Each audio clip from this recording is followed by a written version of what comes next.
کچھ افراد ایسے ہیں جن کے روزے قبول نہیں ہوتے، اس میں بھی کہیں خدا نہ خواستہ ہمارا شمار نہ ہو جائے، ان کو بھی دماغ میں رکھنا چاہیے۔ کچھ افراد ایسے ہیں کہ جن کے روزے قبول نہیں ہوتے،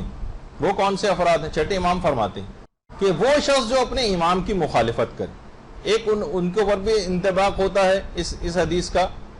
کہ جو کہ امام کے زمانے کو جنہوں نے پایا تھا، امام کو حکم دیتے تھے اور خلاف ورزی کرتے تھے یا ان سے جنگ پر آمادہ ہو جاتے تھے، اور اس کی ایک عموم بھی اس کے اندر ہو سکتا ہے اپنے امام کی مخالفت کرنا، یعنی ائمہ نے جو احکام دیے ہوئے ہیں، ہم خود امام زمانہ علیہ السلام کی حکومت میں اللہم صلی علی محمد و علی محمد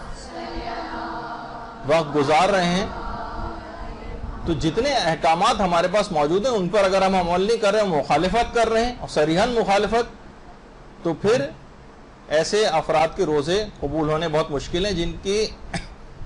اکثر زندگیاں پوری زندگیاں اس سلسلے میں امام کی مخالفت میں بسر ہو رہی ہیں۔ دوسرا گروہ ہے اس سلسلے میں عورتوں کا، ناشزہ عورتیں،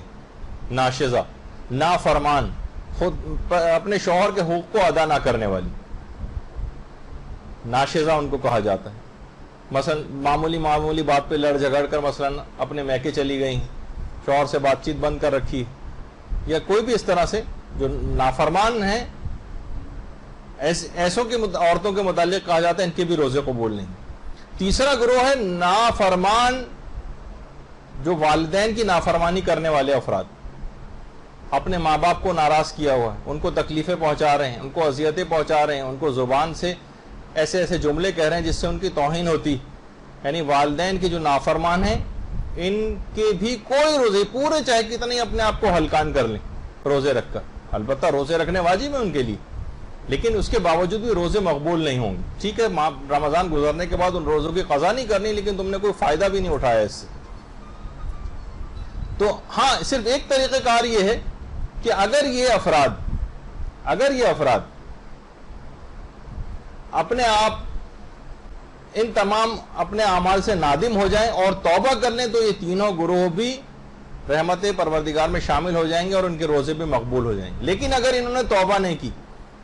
تو ان تین گروہوں کے متعلق خاص طور پہ کہا جاتا ہے ان کا کوئی روزہ جو ہے وہ قبول نہیں ہوگا۔ اچھا، کچھ ایسی چیزیں بھی ہیں، دیکھیں ہم تو جیسے بھی اس سے پہلے ذکر ہوا تھا کہ ہم تو گن کر دن گزارتے ہیں، جبکہ امام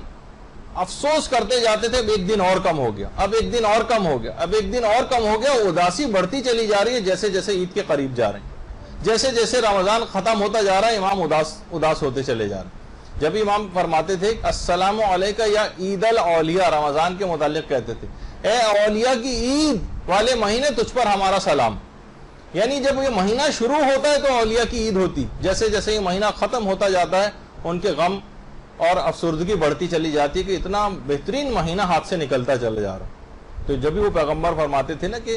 انسان اگر واقعی معرفت اس کی رکھتا تو چاہتا کہ پورے سال رمضان رہتا، لیکن کیونکہ ان چیزوں سے واقف نہیں ہے تو اس وجہ سے ہماری یہ کیفیت اس سلسلے میں ہو جاتی۔